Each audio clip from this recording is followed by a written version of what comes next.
ജന്മങ്ങളായി ഭാഗം 21. മഴക്കാറ് വയ്ക്കുന്നുണ്ട്. ഇന്നത്തെ ഞങ്ങളുടെ ഡേറ്റിങ്ങും മുടങ്ങാനാണ് സാധ്യത. അച്ഛൻ പറഞ്ഞു. നന്നായേ ഉള്ളൂ. മോളെ ഇവിടെ വീട്ടിലാക്കിയിട്ട് 2 പേരും കൂടി കറങ്ങാൻ പോകുന്നു. അച്ഛനൊരു പഞ്ചാര കുഞ്ചുവാ. എൻ്റെ അമ്മയെ സമ്മതിക്കണം ഈ അച്ഛനെ സഹിക്കുന്നതിൽ. അവൾ പറഞ്ഞു. നിന്നെ കല്യാണം കഴിക്കാൻ പോകുന്ന ആളുടെ അവസ്ഥ ആലോചിക്കുമ്പോൾ എനിക്ക് സങ്കടം തോന്നുന്നു. എന്ത് പാപം ചെയ്തിട്ടാണാവോ ആ പയ്യൻ കഷ്ടപ്പെടാൻ പോകുന്നത്, അച്ഛൻ പറഞ്ഞു. എന്നാൽ ഫോണിൽ സിദ്ധു ഇതെല്ലാം കേൾക്കുന്നുണ്ടായിരുന്നു. അവൻ്റെ ചുണ്ടിൽ ഒരു പുഞ്ചിരി ഉണ്ടായിരുന്നു. പിന്നെ എന്ത് വന്നാലും ഞാൻ നിൻ്റെ അമ്മയെയും കൊണ്ട് ഇന്ന് പോകും, നീ നോക്കിക്കോ. അച്ഛാ, 2 ദിവസം ആയല്ലോ അച്ഛൻ ഇത് തന്നെ പറയുന്നു. എന്താണ് ഈ ദിവസത്തെ പ്രത്യേകത? കഴിഞ്ഞ ദിവസം അച്ഛൻ ഇത്രയും ഇൻട്രസ്റ്റ് കാണിച്ചില്ലല്ലോ. ഭദ്ര അത് പറഞ്ഞപ്പോൾ അദ്ദേഹം അവളെ നോക്കി ചിരിച്ചു. ഈ ചിരി അത്ര ശരിയല്ലല്ലോ. കാര്യം പറ എൻ്റെ സഞ്ജുവേ. അതോ, അത് എൻ്റെ ഭദ്രക്കുട്ടി, ഒരു 20 വർഷം മുമ്പ് ഇതേ ദിവസമാണ് നിൻ്റെ അമ്മ എന്നോട് ഇഷ്ടം പറഞ്ഞത്. അച്ഛൻ പറയുന്നത് കേട്ടതും അവൾ അച്ഛനെ വാ പൊളിച്ച് നോക്കിയിരുന്നു. എന്ത്? അതെ ഭദ്രക്കുട്ടി, കഴിഞ്ഞ ദിവസം ഞാൻ നിന്നോട് പറഞ്ഞില്ലേ ഞാൻ അമ്മയും കൂട്ടി പുറത്തു പോകുന്നതെന്ന്. ഞാൻ അവളോട് ഇഷ്ടം പറഞ്ഞു. ആ ദിവസമായിരുന്നു അത്. പക്ഷേ അവൾ അതിന് മറുപടി തന്നില്ല. അങ്ങനെ ഞാൻ നോക്കിയിരുന്നു. എന്നിട്ട് അവൾ ഈ ദിവസമാണ് അവളുടെ ഇഷ്ടവും സമ്മതവും എല്ലാം അറിയിച്ചത്. ഞങ്ങൾ എല്ലാ കൊല്ലവും ഈ ദിവസം ഓർക്കാറുണ്ട്. കാരണം എന്താണെന്നറിയോ? അന്ന് എനിക്ക് ഒരുപാട് സ്പെഷ്യലാണ്. നിൻ്റെ അമ്മ എൻ്റെ അടുത്ത് വന്നപ്പോൾ അവൾക്ക് ചെറിയൊരു ആക്സിഡൻറ്റ് സംഭവിച്ചു. ഇത്രയും നേരം സന്തോഷത്തോടെ സംസാരിച്ചു കൊണ്ടിരുന്ന അച്ഛൻ്റെ മുഖം മാറുന്നത് അവൾ ശ്രദ്ധിച്ചു. എന്താ അച്ഛാ? അവൾ ചോദിച്ചു. അത് ഞാൻ അവളുടെ കോളേജിൻ്റെ മുന്നിൽ പോയി നിൽക്കുമായിരുന്നു. എനിക്ക് അത്രയ്ക്ക് ഇഷ്ടമായിരുന്നു. ഒരുപാട് പ്രാവശ്യം കാണാൻ നോക്കി, പക്ഷേ സാധിച്ചില്ല. അങ്ങനെ ഒരു ഒക്ടോബർ 28-ാം തീയതി ഞാൻ അവളോട് എൻ്റെ ഇഷ്ടം തുറന്നു പറയുന്നത്. അതായത് ആ ഡേറ്റ് ആയിരുന്നില്ലേ ഇന്നലെ അച്ഛാ? അവൾ ചോദിച്ചു. അതെ. അവൾ അന്ന് മറുപടി പറഞ്ഞില്ല. നാളെ ഇതേ സമയം ഞാനിവിടെ കാത്തു നിൽക്കുമെന്ന് അവളോട് പറഞ്ഞിട്ടാണ് പോയത്. അപ്പോൾ മറുപടി തരണമെന്നും പറഞ്ഞു. അങ്ങനെ ഒക്ടോബർ 29-ാം തീയതി വൈകിട്ട് അവൾ കോളേജിന് മുന്നിൽ നിൽക്കുന്ന എന്നെ കണ്ടു. എൻ്റെ അടുത്തേക്ക് വരാൻ ശ്രമിക്കുന്ന അവളെ കണ്ടു ഞാൻ. അവിടെ നിന്നോളൂ, ഞാൻ അങ്ങോട്ട് വരാമെന്ന് കൈകൊണ്ട് കാണിച്ചു. അവളെ തന്നെ നോക്കി നിന്ന് ഞാൻ റോഡ് മുറിച്ച് കടക്കാൻ ശ്രമിക്കുമ്പോൾ പെട്ടെന്ന് എൻ്റെ നേരെ ഒരു വണ്ടി ഇടിക്കാൻ വന്നു. അത് കണ്ടതും അവൾ ഓടി എൻ്റെ അടുത്തേക്ക് വന്നു. അന്ന് അവിടെ വെച്ച് ആ വണ്ടി ഞങ്ങൾ 2 പേരെയും ഒന്ന് തട്ടി. ആ തട്ടലിലും അവൾ എൻ്റെ കയ്യിൽ ചേർത്ത് പിടിച്ചിട്ടുണ്ടായിരുന്നു. ഞാൻ അവളുടെ കയ്യിലും. അന്ന് പിടിച്ച ആ കൈ ഇതുവരെയും ഞാൻ വിട്ടിട്ടില്ല. അവളും. അതിൻ്റെ ഓർമ്മ വാർഷികമാണ് ഞങ്ങൾ എല്ലാ കൊല്ലവും ഇങ്ങനെ ആഘോഷിക്കുന്നത്, അയാൾ പുഞ്ചിരിച്ചു കൊണ്ട് പറഞ്ഞു. അച്ഛൻ ഇത്രയും റൊമാൻറ്റിക്കായ ഒരു അച്ഛനായിരുന്നു എന്ന് എനിക്കറിയില്ലായിരുന്നു, അവൾ പറഞ്ഞു. അത് നിൻ്റെ അമ്മയ്ക്ക് നന്നായിട്ടറിയാം കേട്ടോടി. പിന്നെ റൊമാൻസ്, അതൊക്കെ നമ്മുടെ മനസ്സിൽ വരുന്നതാ. അത് വരാൻ ഒരുപാട് സമയമൊന്നും വേണ്ട. എപ്പോഴാണ്, എവിടെ വെച്ചാണ്, എങ്ങനെയാണ്, ആരോടാണ് അങ്ങനെ ഒരു ഫീൽ തോന്നുന്നതെന്ന് നമുക്ക് പറയാനേ പറ്റില്ല, അച്ഛൻ പറഞ്ഞു. കൊള്ളാം. മോളോട് പ്രണയത്തെക്കുറിച്ച് ക്ലാസ് എടുക്കുന്ന അച്ഛൻ. ജിഷ അച്ഛനെയും അവളെയും കളിയാക്കിക്കൊണ്ട് ചിരിച്ചു. അപ്പോഴേക്കും അവർ വീട്ടിലെത്തിയിരുന്നു.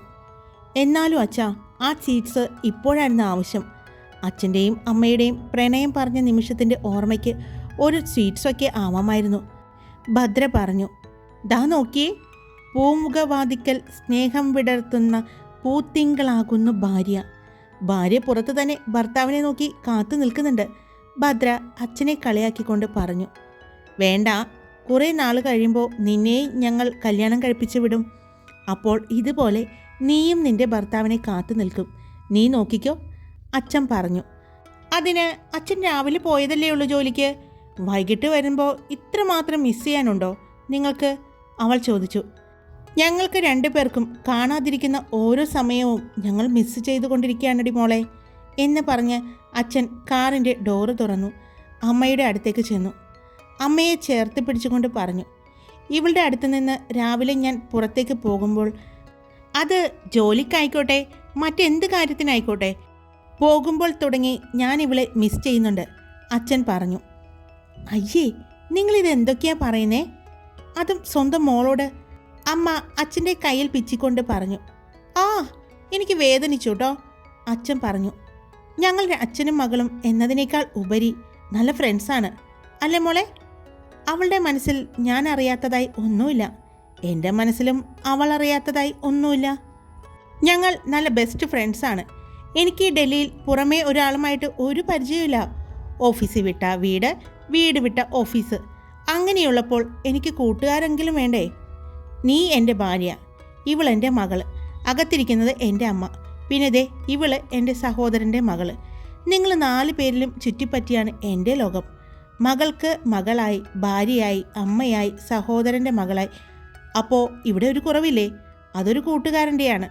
ഇതിൽ നിന്ന് എനിക്ക് കൂട്ടുകാരനാക്കാൻ പറ്റിയത് എൻ്റെ മകള് തന്നെയാണ്, അയാൾ പറഞ്ഞു. എല്ലാവർക്കും ഫെബ്രുവരി 14 വാലന്റൈൻസ് ഡേ. എൻ്റെ അച്ഛൻ്റെയും അമ്മയുടെയും വാലന്റൈൻസ് ഡേ ഒക്ടോബർ 29 ഇന്ന് ഞാൻ അറിഞ്ഞത്, ഭദ്ര അമ്മയെ നോക്കിക്കൊണ്ട് പറഞ്ഞു. അത് കേട്ടതും അമ്മ അച്ഛനെ കൂർപ്പിച്ചു നോക്കി. അച്ഛൻ അമ്മയുടെ താടിയിൽ പിടിച്ചുകൊണ്ട് പറഞ്ഞു, എന്തിനാ എൻ്റെ പ്രാണസഖി ഇങ്ങനെ ദേഷ്യപ്പെട്ട് നോക്കുന്നത്? ഈ നിൽക്കുന്നതേ നിങ്ങളുടെ കൂട്ടുകാരി മാത്രമല്ല, നിങ്ങളുടെ മകള് കൂടിയാണ്. ഇവൾ ആരെങ്കിലും ഇഷ്ടമാണെന്ന് പറഞ്ഞു നിങ്ങളുടെ മുന്നിൽ വന്ന് നിൽക്കുമ്പോഴും ഇതുപോലെയുള്ള ഡയലോഗ് പറയുന്നത് ഞാൻ കേൾക്കണം കേട്ടോ, അമ്മ അച്ഛനോട് ദേഷ്യപ്പെട്ടു. അവളും പ്രണയിക്കട്ടെ, പ്രണയിക്കുന്നതിൻ്റെ സുഖം അവളും അറിയട്ടെ. പ്രണയിച്ച് കല്യാണം കഴിക്കണം, അതിന് ഒരു പ്രത്യേക ഫീലാണ്. അത് നമ്മൾ അറിഞ്ഞതല്ലേ, അപ്പോൾ നമ്മുടെ മകളറിയട്ടെ, അച്ഛൻ പറഞ്ഞു. നിങ്ങളോട് പറഞ്ഞിട്ട് ഒരു കാര്യവുമില്ല. എല്ലാവരും 2 എണ്ണം കഴിച്ചാലാണ് ഫിറ്റാവുന്നത്. നിങ്ങളെപ്പോഴും ഫിറ്റാണ് എന്നാണ് എനിക്ക് തോന്നുന്നത്. അല്ലെങ്കിൽ ഇങ്ങനെയൊക്കെ പറയുമോ എന്ന് പറഞ്ഞ് അമ്മ അകത്തേക്ക് പോയി. ഭദ്രേ, ദേ ഞാനിന്ന് പുറത്തു പോകുന്നു എന്ന് പറഞ്ഞത് വെറുതെ അല്ല കേട്ടോ. എൻ്റെ ഭാര്യ പിണങ്ങി. എൻ്റെ ഭാര്യയെയും കൊണ്ട് ഞങ്ങളുടെ പ്രപ്പോസൽ ഡേയുടെ 22ാം വാർഷികം ആഘോഷിക്കാൻ പോവുകയാണ് ഞാൻ. അതിന് കട്ടുറുമ്പായിട്ട് വരരുത് എന്ന് പറഞ്ഞ് അച്ഛൻ ദീപേ എന്ന് വിളിച്ചുകൊണ്ട് അമ്മയുടെ പുറകെ പോയി. എന്നാലും എൻ്റെ ഭദ്രേ, നിൻ്റെ അച്ഛൻ്റെ ഒരു കാര്യം. പക്ഷേ ഒരു കാര്യം പറയട്ടെ, നിൻ്റെ അച്ഛനും അമ്മയും നല്ല രസമാട്ടോ. എനിക്കും അച്ഛനും അമ്മയും ഉണ്ട്. എൻ്റെ ദൈവമേ, രണ്ടും നേരെ നോക്കിയ ഇടിയാ. ഞാൻ സത്യം പറഞ്ഞ അവരുടെ ഇടയിൽ നിന്നും രക്ഷപ്പെട്ടു പോന്നതാണ്, ജിഷ പറഞ്ഞു. പക്ഷെ ദേ ഇതുപോലെ ആയിരിക്കണം പ്രണയം അല്ലേ? അവർ ഇപ്പോഴും പ്രണയിക്കുകയാണ്. ഇതൊക്കെ കണ്ടു വളരുമ്പോൾ നമുക്കും നല്ലൊരു ലൈഫ് പാർട്ണർ കിട്ടണമെന്നും ഇതുപോലെ പ്രണയിച്ച് ജീവിക്കണമെന്നൊക്കെ തോന്നുന്നത് അല്ലേ ഭദ്ര? ജിഷ പറഞ്ഞുകൊണ്ട് അകത്തേക്ക് കയറിപ്പോയി. ഭദ്ര ചെരുപ്പ് ഊരിയിടാൻ പോകുമ്പോഴാണ് കയ്യിലിരിക്കുന്ന ഫോണിലേക്ക് നോക്കിയത്. അപ്പോഴാണ് കോള് കട്ട് ചെയ്തിട്ടില്ല എന്ന് മനസ്സിലായത്. അവൾ ഫോൺ എടുത്ത് ചെവിയിലേക്ക് വെച്ചു. സിദ്ധുവേട്ടാ, കോള് കട്ട് ചെയ്തിട്ടുണ്ടായിരുന്നില്ലേ? ഇല്ല, ഞാൻ ഒരിക്കലും നിന്റെ കോള് കട്ട് ചെയ്യില്ല സൂര്യ. അതുകൊണ്ട് നല്ല കാര്യങ്ങളൊക്കെ കേൾക്കാൻ പറ്റിയില്ലേ? ശരിയാ, എൻ്റെ അമ്മായിയച്ഛൻ പറഞ്ഞത്. അപ്പോൾ നമ്മളും ആഘോഷിക്കുന്നു ഈ ദിവസം. എൻ്റെ അമ്മായിയച്ഛനും അമ്മായിമ്മയും പ്രപ്പോസ് ചെയ്ത അതേ ദിവസം തന്നെയാണ് ഞാൻ എൻ്റെ പെണ്ണിനെയും പ്രപ്പോസ് ചെയ്യുന്നത്. അപ്പോൾ നമുക്കും ഈ ദിവസം ആഘോഷിക്കാം അല്ലേ സൂര്യ? സിദ്ധു പറഞ്ഞു. അപ്പോഴാണ് അങ്ങോട്ട് ഒരു ഡെലിവറി ബോയ് വന്നത്. അയാളുടെ കയ്യിൽ ഒരു വലിയ പാക്കറ്റ് ഉണ്ടായിരുന്നു. മേഡം, ഇത് ഇവിടെ തരാൻ പറഞ്ഞു എന്ന് പറഞ്ഞ് അയാൾ അത് അവളുടെ കയ്യിലേക്ക് കൊടുത്തു. സിദ്ധു ഏട്ടാ, ഒരു മിനിറ്റേ, ഞാനിതൊന്ന് നോക്കട്ടെ എന്ന് പറഞ്ഞ് അവൾ അത് തുറന്നു നോക്കി. സിദ്ധു ഏട്ടാ, ഇത് ആനന്ദ സ്വീറ്റ്സിൽ നിന്നാണല്ലോ. അതെ, ഞാൻ വിളിച്ച് പറഞ്ഞിരുന്നു, ഇത് ആനന്ദ് സ്വീറ്റ്സിൽ നിന്ന് തന്നെയാണ്. അപ്പോൾ ഇത് വളരെ എക്സ്പെൻസീവ് ആയിരിക്കുമല്ലോ, അവൾ ചോദിച്ചു. സൂര്യ, നിനക്ക് ഞാൻ എന്ത് തന്നാലും അത് സൂപ്പറായിരിക്കും, ക്വാളിറ്റി കൊണ്ടും നന്നായിരിക്കും, അവൻ പറഞ്ഞു. സിദ്ധു ഏട്ടാ, എനിക്ക് കാണാൻ തോന്നുന്നു, അവൾ പറഞ്ഞു. ആണോ? ദാ വന്നു. പെട്ടെന്നാണ് അവളുടെ വീടിൻ്റെ ഗേറ്റിന് മുന്നിൽ സിദ്ധുവിൻ്റെ കാർ വന്ന് നിന്നത്. അത് കണ്ടതും ഭദ്ര അകത്തേക്കൊന്ന് നോക്കി. അവിടെ ആരുമില്ല എന്ന് കണ്ടതും അവൾ ഓടിച്ചെന്ന് കാറിൻ്റെ ബാക്ക് ഡോർ തുറന്ന് അതിലേക്ക് കയറി.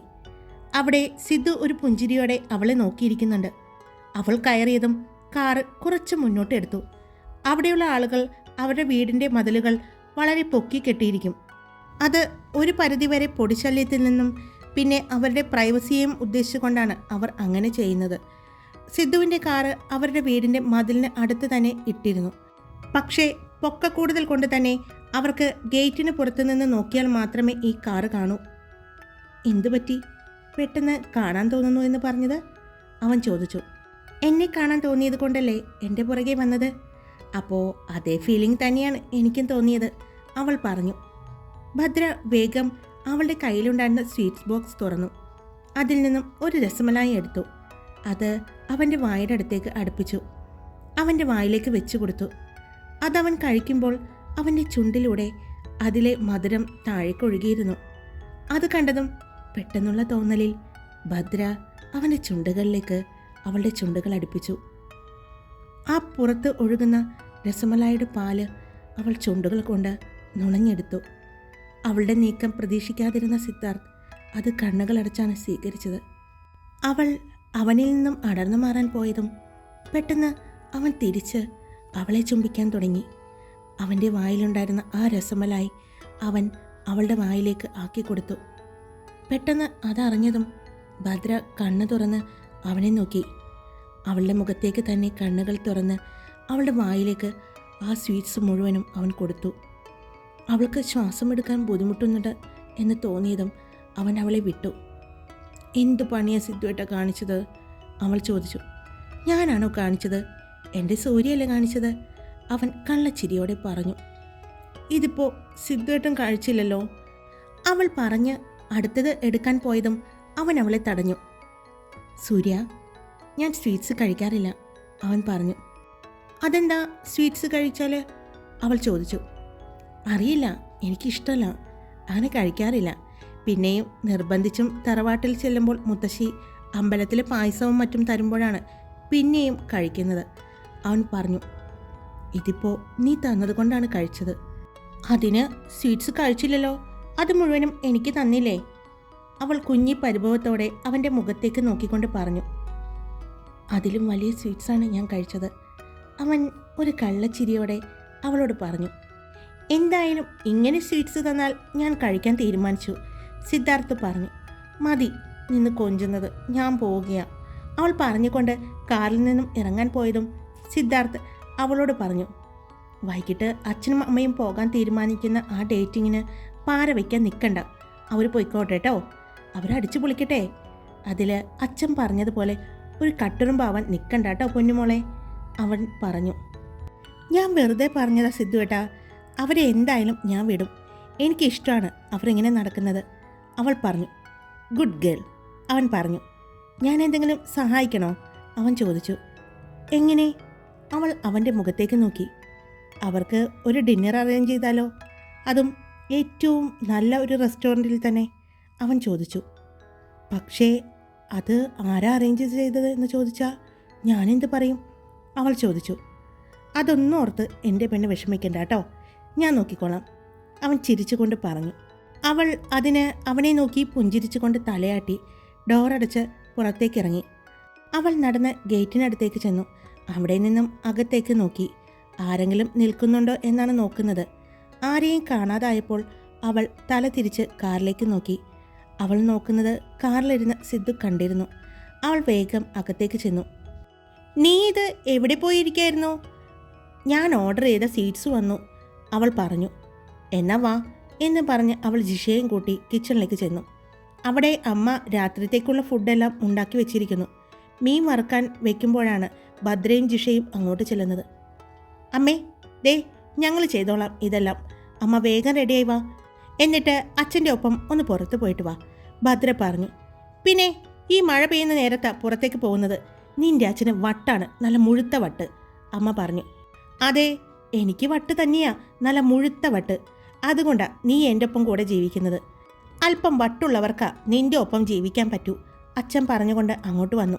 അച്ഛൻ റെഡിയായി നിൽക്കുകയാണ്. ഭദ്ര അച്ഛനെ നോക്കി. ആഹാ, സുന്ദരനായിട്ടുണ്ടല്ലോ, ദോഷം പറയരുതല്ലോ, നിൻ്റെ അമ്മയുടെ ഒപ്പം പിടിച്ചു നിൽക്കണമെങ്കിൽ അല്പമെങ്കിലും ഞാൻ ഒരുങ്ങണം, അച്ഛൻ പറഞ്ഞു. നിങ്ങളിത് എവിടെ പോകാനാ? അമ്മ ചോദിച്ചു.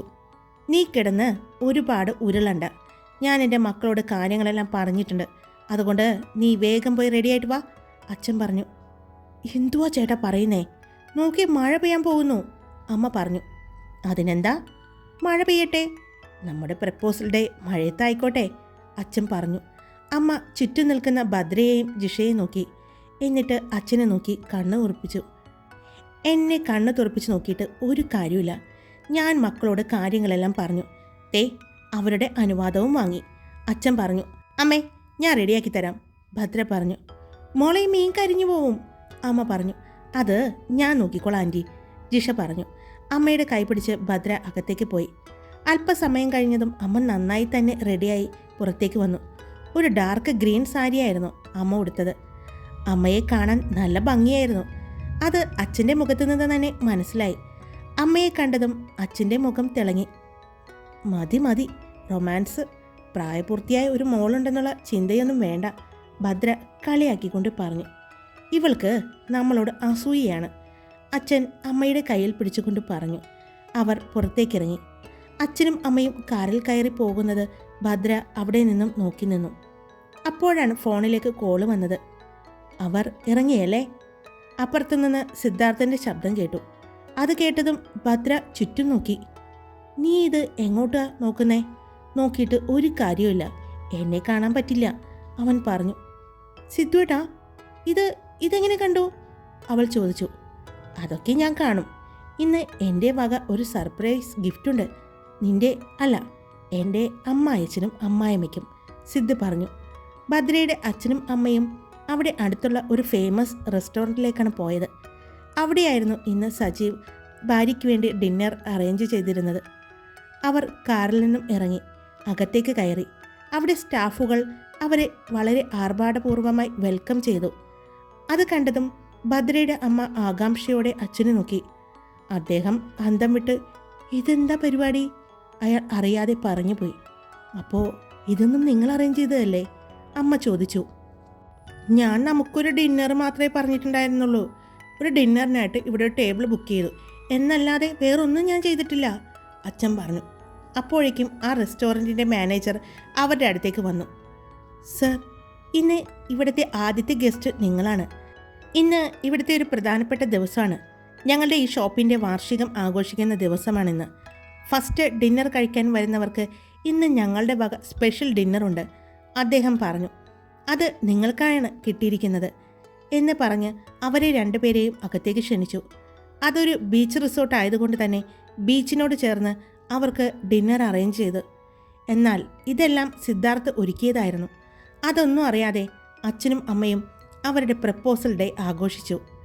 ഭദ്രയുടെ ഫോണിലേക്ക് നോട്ടിഫിക്കേഷൻ വന്നുകൊണ്ടേയിരുന്നു. എന്നാൽ കുളിച്ചുകൊണ്ടിരുന്ന ഭദ്ര ഇതൊന്നും അറിഞ്ഞില്ല. അവൾ പുറത്തേക്ക് ഇറങ്ങിയതും അവളുടെ ഫോൺ റിങ് ചെയ്തു. അവൾ നോക്കിയപ്പോൾ നേരത്തെ വിളിച്ച സിദ്ധുവിൻ്റെ നമ്പർ തന്നെയാണ് അവൾ അതിൽ കണ്ടത്. അവൾ ചിരിച്ചുകൊണ്ട് ഫോൺ എടുത്തു. എത്ര നേരമായി ഭദ്ര വിളിക്കുന്നു? അവൻ്റെ ശബ്ദത്തിലെ ചെറിയൊരു ദേഷ്യം അവൾക്ക് മനസ്സിലായിരുന്നു. ഞാൻ കുളിക്കായിരുന്നു സിദ്ധുവേട്ടാ, അവൾ പറഞ്ഞു. അത് കേട്ടതും അവനൊന്ന് ശാന്തമായി. എന്തു പറ്റി? എന്തിനാ എൻ്റെ സിദ്ധുവേട്ടൻ ഇങ്ങനെ ദേഷ്യപ്പെടുന്നത്? അവൾ ചോദിച്ചു. അത് ഭദ്ര. സിദ്ധുവേട്ടാ, എന്തിനാ ഇടയ്ക്ക് എന്നെ ഭദ്രയെന്നും ഇടയ്ക്ക് എന്നെ സൂര്യ എന്നും വിളിക്കുന്നത്? അവൾ ചോദിച്ചു. അത് കേട്ടതും അവൻ പുഞ്ചിരിച്ചുകൊണ്ട് പറഞ്ഞു. അത് വേറൊന്നുമല്ല, എനിക്ക് നിന്നെ ഒരുപാട് ഇഷ്ടം തോന്നുമ്പോൾ, എനിക്ക് നിന്നെ ഒരുപാട് മിസ് ചെയ്യുമ്പോൾ, എനിക്ക് നിന്നോട് ഒരുപാട് സ്നേഹം തോന്നുമ്പോൾ, സ്നേഹം കൂടുതൽ തോന്നുമ്പോഴെല്ലാം എനിക്ക് സൂര്യ എന്ന് വിളിക്കാനാണ് ഇഷ്ടം. പക്ഷേ എനിക്ക് നിന്നോട് ദേഷ്യം തോന്നുമ്പോൾ ഭദ്ര എന്ന് വിളിക്കാനാണ് തോന്നുന്നത്, അവൻ പറഞ്ഞു. ഓ, അപ്പോൾ ഇനി മുതൽ ഭദ്ര എന്ന് വിളിക്കുമ്പോൾ ഞാൻ പേടിക്കണം എന്നല്ലേ? അവൾ പറഞ്ഞു. അപ്പോൾ സൂര്യ എന്ന് വിളിക്കുമ്പോൾ എങ്ങനെയായിരിക്കും? അവൻ ചോദിച്ചു. ഈ ഐഡിയ എന്തായാലും എനിക്കിഷ്ടപ്പെട്ടു, അവൾ പറഞ്ഞു. സൂര്യ, നിന്റെ ഫോണിലേക്ക് കുറച്ച് ഫോട്ടോസ് വിട്ടിട്ടുണ്ട്, ഒന്ന് എടുത്തു നോക്കൂ, അവൻ പറഞ്ഞു. ഫോൺ കട്ട് ചെയ്യാതെ തന്നെ അവൾ ഫോട്ടോസ് എല്ലാം എടുത്തു നോക്കി. അച്ഛനും അമ്മയും അത്രയും മനോഹരമായ ഒരു ഡിന്നർ പാർട്ടി സെലിബ്രേറ്റ് ചെയ്യുന്നത് അവൾ ഫോട്ടോയിലൂടെയും വീഡിയോസിലൂടെയും കണ്ടു. അവളുടെ കണ്ണുകൾ നിറഞ്ഞു. അവൾ പെട്ടെന്ന് തന്നെ ഫോൺ കട്ട് ചെയ്തുകൊണ്ട് സിദ്ധുവിനെ വീഡിയോ കോൾ ചെയ്തു. ഹായ് കൂട്ടുകാരെ, ഞാനാണ് കാർത്തിക. അപ്പോൾ ദേ നമ്മുടെ ഓണം എത്തി. ഞായറാഴ്ച തിരുവോണമാണ്. നാളെ ശനിയാഴ്ച 2 ദിവസവും ഇത്തിരി തിരക്കുള്ള ദിവസമാണ്. വീട്ടിൽ നിന്ന് ചേച്ചി എല്ലാവരും വരുന്നുണ്ട്. അപ്പോൾ അതിൻ്റെ തിരക്കും കാര്യങ്ങളുണ്ടാവും. ചിലപ്പോൾ ഞാൻ ലെങ്ത്ത് കുറച്ചിട്ട് വീഡിയോ ഇടുള്ളൂ കേട്ടോ, ഉറപ്പില്ല. ചിലപ്പോൾ തിരുവോണത്തിൻ്റെ അന്ന് വീഡിയോ ഉണ്ടാവില്ല. അല്ലെങ്കിൽ ലെങ്ത്ത് കുറവായിരിക്കും. ഈ ശനിയും ഞായറും ലെങ്ത്ത് കുറവായിരിക്കും ചിലപ്പോൾ. വഴക്കൊന്നും പറയരുത് കേട്ടോ, ഓണമല്ലേ, അതുകൊണ്ടാണേ. അപ്പോൾ നിങ്ങളുടെ ലൈക്കും കമൻറ്റും കുറയല്ലേ. ഒരുപാട് പേര് കാണുന്നുണ്ട്, എന്നിട്ടും എന്തുകൊണ്ടാണ് ലൈക്ക് ചെയ്യാത്തത് എന്നാണ് എനിക്ക് മനസ്സിലാവാത്തത്. എന്തായാലും ഞാൻ പറയാറുള്ളത് എപ്പോഴും പറയുന്നുണ്ട്, എല്ലാവർക്കും ഇഷ്ടപ്പെടുകയാണെങ്കിൽ നിങ്ങൾ ലൈക്ക് ചെയ്ത് സപ്പോർട്ട് ചെയ്യുന്നേ. നിങ്ങളുടെ അഭിപ്രായങ്ങൾ എന്തും ആയിക്കോട്ടെ കമൻ്റായിട്ടൊന്ന് പറയാന്നേ. അപ്പോൾ എല്ലാവർക്കും എൻ്റെയും എൻ്റെ കുടുംബത്തിൻ്റെയും തിരുവോണ ആശംസകൾ. Love you all. It's me Karthika.